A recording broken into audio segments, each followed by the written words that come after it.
बिस्मिल्लाहिर्रहमानिर्रहीम। अस्सलाम वालेकुम। पाकिस्तान पीपल्स पार्टी के सीनियर रहनुमा साबिक गवर्नर पंजाब लतीफ़ खोसा साहब सीनियर एडवोकेट हैं, वकला के रहनुमा भी हैं। उनके घर पर जिस तरह से फायरिंग की गई, जिस तरह हमला हुआ, जिसके हवाले से उन्होंने कहा कि वह कातिलाना हमला था और उनके ड्राइवर को गोली भी लगी, वो ज़ख्मी भी हुआ, इस पर उन्होंने प्रेस कॉन्फ्रेंस भी की है और उन्होंने आईजी को आड़े हाथों लिया है। उन्होंने कहा कि ये कोई खुदाई का दावा कर रहा है। आईजी ये कौन है? ये अपने आप को समझता क्या है? ये कोई ख़ास मखलूक है कि जिस तरह से समझता है कि इसको कोई ज़रूरत नहीं है या मेरी बात सुनने की ज़रूरत नहीं है उसको। मैं भी अगर वो समझता है कि जनाब सिर्फ अहम लोगों की तरफ जाया जा सकता है कि चौधरी शुजात हो जाए या बहुत अहम तरीन लोग होंगे, बड़े बड़े अफसरान होंगे, तो उनके आगे वो झुक सकता है या उनकी इस तरह से बातें सुन सकता है या उनके कहने पर चल सकता है। तो अगर उसने यही क्राइटेरिया रखा हुआ है तो कम से कम ये देख ले कि मैं भी साबिक गवर्नर हूँ, मेरे घर पर इस तरह हमला हुआ तो मुझसे आकर बात नहीं की जा सकती थी, मेरी बात नहीं सुनी जा सकती थी, मेरे मुताबिक क्या एफआईआर नहीं कट सकती थी। अब ये काम बढ़ता चला जा रहा है, यानी कुछ होता है तो पुलिस अपनी मर्जी की एफआईआर करती है और फिर आप देखते हैं कि किसी शख्स को लापता कर दिया जाए, कोई कुछ भी हो, तो बड़े आराम से वो कह देते हैं कि जी हमें तो पता ही नहीं है, हम देख रहे हैं, हम कर रहे हैं। फिर पुलिस जिस तरह से आप देख रहे हैं कि जुल्म और जबर करती चली जा रही है, अदालतों को भी नहीं सुन रही। और अगर कोई हुक्म अदालत का आता है और उस पर अमल दरामद नहीं करते जानबूझकर, फिर आकर कहते हैं हमें तो पता ही नहीं चला कि आपने ये कुछ कहा है। तो ये सब बढ़ता चला जा रहा है। लेकिन अब हुआ ये है कि लतीफ़ खोसा साहब और बहुत ही एक और ज़बरदस्त वकील सलमान अकरम राजा, ये अब वकालत करेंगे एतजाज़ अहसन साहब की दरख्वास्त पर। एतजाज़ अहसन चले गए हैं सुप्रीम कोर्ट में। इससे पहले भी बहुत बड़े बड़े वकला, कम से कम दो जो हैं वो जा चुके हैं। अब हुआ यह है कि मामला आगे बड़ा या पेचीदा भी हो रहा है, संजीदा भी हो रहा है और हसास भी होता चला जा रहा है। एतजाज़ अहसन साहब की दरख्वास्त हो, यह ज़रा बड़ा गौर तलब मामला है। एतजाज़ अहसन पाकिस्तान के सबसे बड़े आइनी और कानूनी माहिरीन में से एक, वकला रहनुमा, कामयाब वकला तहरीक चलाने वाले। वो कोई बात करते हैं, तमाम चैनल उसको कवर करते हैं और उसकी वजह यह है कि लोग सुनते हैं उन्हें। और इसीलिए आप देख लीजिए कि प्रोग्राम्स में कोशिश होती है उनको बुलाया जाए, वन ऑन वन बुलाया जाए कि लोग बहुत सुनते हैं, रेटिंग बड़ी आती है। प्रोग्राम्स में बड़ी कोशिश की जाती है एतजाज़ अहसन साहब को बुलाया जाए, बात की जाए। पाकिस्तान पीपल्स पार्टी नीचे से तो बड़े बयान दे चुकी है एतजाज़ अहसन के खिलाफ, लेकिन जुर्रत नहीं हुई कि उनके खिलाफ कोई इस तरह की कार्रवाई की जा सके। वो शख्स चला गया है सुप्रीम कोर्ट में दरखास्त लेकर, और दरखास्त में क्या कह रहे हैं कि जनाब ये शहबाज शरीफ, राना सनाउल्लाह और ख्वाजा आसिफ, ये तीनों जानबूझकर इदारों के दरमियान और अवाम के दरमियान खलीज पैदा कर रहे हैं, दूरियां पैदा कर रहे हैं। ये अपने मकसद के लिए, अपनी सियासत के लिए, अपने चक्रों में ये मुल्क की जड़ों को कमजोर कर रहे हैं, हिला रहे हैं। एतजाज़ अहसन साहब की इस दरखास्त पर वकील कौन है? लतीफ़ खोसा, वही जिसके घर पर फायरिंग हुई है। और यह बात एतजाज़ साहब ने लतीफ़ खोसा के घर जाकर कही थी कि ये रुकेगा नहीं, ये डटा रहेगा, ये पीछे नहीं हटेगा, ना वकला पीछे हटेंगे। सलमान अकरम राजा, एक और चीज मैं आपसे अर्ज कर दूं कि ये लोग पहले एक गोल मेज कॉन्फ्रेंस में शिरकत कर चुके हैं, बल्कि उसमें तो मेज़बानी लतीफ़ खोसा की थी और एतजाज़ साहब की थी, जिसमें पाकिस्तान के बड़े बड़े वकला, यानी पूरे पाकिस्तान से बड़े वकला शरीक हुए थे। और उसमें सलमान अकरम राजा जो माजी में शरीफ खानदान के वकील रह चुके हैं, ये वो सलमान अकरम राजा हैं। लतीफ़ खोसा वो हैं जो माजी में जरदारी साहब के वकील रह चुके हैं, पाकिस्तान पीपल्स पार्टी के अहम तरीन वकील हैं। और एतजाज़ साहब भी आप जानते हैं। अब सलमान अकरम राजा ने उस गोलमेज कॉन्फ्रेंस में वकला की जो थी उसमें कहा था कि आप कहते हैं जी इलेक्शन नहीं हुए 90 दिन में आइन के मुताबिक, तो क्या हो गया? आसमान गिर गया। मैं कहता हूं कि आसमान गिर गया। इस पर तमाम वहां पर शरीक वकला ने तालियां बजाई थी। तो ये आइन के हवाले से बात कर रहे हैं। अब एतजाज़ साहब का यह कहना है कि उनका दरखास्त में कहना है कि जी जो लोग पकड़े गए हैं इनका जो पाकिस्तान की सिविल अदालतें हैं उनमें मुकदमा चलाया जाए, और जिस तरह हुकूमत चाह रही है मामलात फौजी अदालतों भेजने के, वो कानून साजी के बगैर और ये सारा कुछ करना चाह रहे हैं, ये गलत है।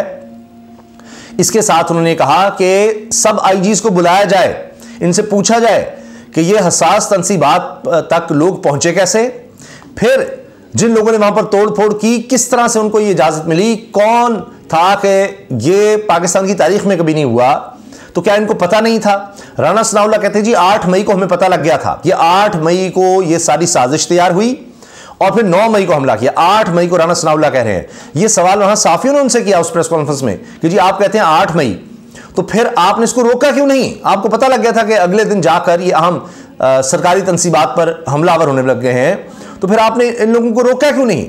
तो ये सारी बातें अब मामलात एतजाज साहब ले गए सुप्रीम कोर्ट में, और पहले भी यानी अहम तरीन वकला इस ऐसे मामलात को, इन्हीं मामलात को सुप्रीम कोर्ट में ले जा चुके हैं।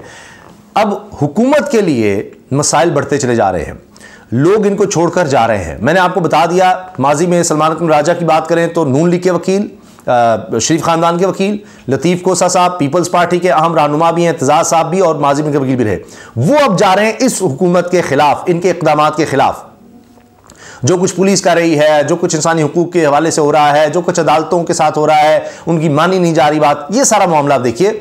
और ये बड़े मजबूत और ताकतवर होते चले जा रहे हैं वकला। आप देखिए तंजीमी लिहाज से ये आप इनको मामूली नहीं कह सकते कि जी आप इनको उड़ा देंगे, पकड़ लेंगे, ये कर देंगे, इनको डरा देंगे, धमका देंगे, फलां कर देंगे, ऐसी तैसी इनकी ये मामला नहीं है। जिस तरह आपने अदालतों को बेतौकीर कर दिया कि जी हमने सुप्रीम कोर्ट की नहीं सुनी, अदालत की नहीं सुनी, चीफ जस्टिस की नहीं सुनी, वो क्या हमारे आगे बेचते हैं, वो कौन होते हैं, तो हमने तो उनकी कोई नहीं मानी, तो ये वकील कौन है? नहीं जनाब, आप देखिए, क्योंकि इन्हीं के पास आते हैं, इन वकीलों के पास, और इनके अपनी अपनी पार्टीज के आप समझे इन्होंने धड़े बनाए हुए हैं कि नून लीग का वकला विंग है, पीपल्स पार्टी का वकला विंग है। उनसे जरा पूछे उनकी हालत क्या है इस वक्त, क्या हाल हो गया है। अब तो यह है कि नदीम अफजल चंद साहब वो भी अब चीख उठे हैं, पुकार उठे हैं कि जनाब ये तो बर्बादी है। अच्छा, इसमें अब हुकूमत भी ये चाह रही है, एक और चीज़ मैं अर्ज़ कर दूं कि ये बात हो रही है, मैं देख रहा था 92 चैनल पर प्रोग्राम में, मालिक साहब के प्रोग्राम में 92 चैनल पर, वो पूछ रहे थे कि जी क्या फौजी अदालत में तहरीक इंसाफ के चेयरमैन का हो सकता है ट्रायल, वहाँ पर जाएगा। तो अब शुएब शाहीन साहब जो वकील भी हैं इमरान खान साहब के मुख्तलिफ केसेस में, वो कहते हैं कि जी ऐसा नहीं मुमकिन है, नहीं हो सकता, वो तो उस वक्त गिरफ्तार थे जब ये वाक़यात हुए हैं। लेकिन मालिक साहब ने कहा जी आप मुझे वाज़ेह बताएं कि ये होगा, हो सकता है, आप वो छोड़ें कि क्या था कहने जा रहे हैं, हुकूमत भेजना चाहेगी तो भेज देगी। तो इस पर उन्होंने कहा कि हो ही नहीं सकता, और अगर ये करेंगे तो फिर ये तहरीक इंसाफ के चेयरमैन को मकबूल तरीन तारीख का लीडर बनाएंगे। अब इसमें यह बात भी की जा रही है, मैंने देखा कि एक बहुत इमरान खान से मुखालिफ सहाफ़ी भी, बहुत इन्फॉर्म्ड आदमी भी, उन्होंने ये लिखा कि जी ये बहुत मामला ख़राब हो जाएगा। ये कहने की बात है, ये इंटरनेशनली बड़ा मसला खड़ा हो जाएगा। और आप देखिए कि अमेरिका की तरफ से भी बार बार स्टेटमेंट्स आ रही हैं ऐसी कि जी ये देखें हम देख रहे हैं, लेकिन हम इंटरनल मामला में दखल नहीं देंगे, लेकिन सबको, सहाफ़ियों को बुनियादी इंसानी हुकूक के तहत और मीडिया को उसको ट्रीट किया जाए, ये सारा देखा जाए। लेकिन यहाँ हुकूमत की तो कान पर जूं नहीं रेंग रही, लेकिन देखते हैं क्या होता है। अब हसनात मलिक साहब ने, ये बड़े सीनियर रिपोर्टर हैं, उन्होंने ये चीज़ ट्वीट भी की है कि senior politician Chaudhry Aitzaz Ahsan has also challenge the trial of civilians under army act in the supreme court through Latif Khosa and Salman Akram Raja, earlier Imran Khan through Hamid Khan advocate and civil society through, civil society भी जा चुकी है, Faisal Siddiqui advocate filed petitions on the same subject. फिर कह रहे हैं जी interestingly Aitzaz Ahsan in his petition says PM Shahbaz Sharif, interior minister Rana Sanaullah and defence minister Khawaja Asif seems busy driving wedge between Pakistan forces and wide section of populace, they also have a direct role in the setting up of military courts. तो वो अब ये सारी बातें हो रही हैं। अच्छा, नदीम अफजल चंद साहब का जो मैं जिक्र कर चुका हूँ, नईम अशरफ भट्ट साहब ने उनका इंटरव्यू किया है, ARY पर मौजूद है अभी हाल ही में, उन्होंने तो बिजनियाँ गिरा दी हैं पूरी हुकूमत पे ही। जल्दी से मैं आपके सामने रख देता हूं। नदीम अफजल चंद भी सियासत से मायूस हो गए, कहा संजीदगी से सियासत छोड़ने का सोच रहा हूं, जमहूरियत, रूल ऑफ लॉ और लोगों के लिए कुछ कर नहीं पा रहे कि नहीं पा रहा। मेरे वालिद की गिरफ्तारी की वजह शायद पाकिस्तान पीपल्स पार्टी मीटिंग में मेरा यह कहना था कि नून की बजाय PTI से इत्तेहाद करें, यानी इसलिए मेरे वालिद को गिरफ्तार कर लिया गया। इस वक्त पंजाब में एंटी नवाज वोट की अक्सरियत है। PPP बरवक्त इंतखाबात पर इत्तेहादी तारीख चाहते हैं। मोहसिन नकवी बेबस, तगड़े CM नहीं, ब्यूरोक्रेसी, हिदायत, सिर्फ नून का काम करना, इस्तेहकाम वाले इस वक्त मेरे खिलाफ हो गए हैं। जब मैंने काबीना में तरीन पर शहजाद अकबर की मुखालफत की, अगर अभी मैं PTI में होता तो कभी ना छोड़ता, जेल जाता। परवेज लाई से ऐसा नहीं होना चाहिए, परवेज लाई से जो हो रहा है वो नहीं होना चाहिए। ये सब बातें आप करें तो एक तो आप देखिए कि तहरीक इंसाफ को लोग छोड़कर जा रहे हैं, प्रेस कॉन्फ्रेंसेस कर रहे हैं और कहा जाता है कि उन पर दबाव है और वो इस तरह से आकर कहते हैं हम सियासत छोड़ रहे हैं। नदीम अफजल चांद साहब तो खुद कह रहे हैं कि मैं सियासत छोड़ रहा हूं हुकूमत में होते हुए। वो तो तेरे तरीके इंसाफ तो ज़िर ताब है अपोजिशन में, ये हुकूमत में होते हुए, हुकूमती जमात में होते हुए कह रहे हैं जी इतनी बर्बादी हो गई यहाँ अब इस मुल्क में, सियासत तो अब करनी ही नहीं चाहिए, ये सियासत तो मैं छोड़ रहा हूं, कुछ नहीं, यहाँ कुछ नहीं बचा किसी किस्म का कोई। वो देखिए ना, वो कह रहे हैं कि जमहूरियत नहीं बची, रूल ऑफ लॉ, और लोगों के लिए कुछ नहीं हम कर पा रहे, तो क्या फायदा ऐसी सियासत का। तो ये आप देखिए, ये सोच बढ़ रही है। मैं आपसे अर्ज कर रहा हूं, नून लीग में अभी आपने देख लिया शाहिद खान नवासी, मिफ्ता इस्माइल हैं और लोग आ रहे हैं, अभी इनकी अपनी जमातों में टूट फूट शुरू हो चुकी है, बर्बादी हो चुकी है। एमक्यूएम का हाल आप देख लीजिए, फिलिस्तीन अवामी पार्टी वो भी टूट गई। यानी जो जो हुकूमत में है इस वक्त उनके अंदर इतना ज्यादा मसला खड़ा हो गया है कि अभी तो हुकूमत में है तो यह हाल है। आगे आगे देखिए क्या होता है। अल्लाह हाफिज।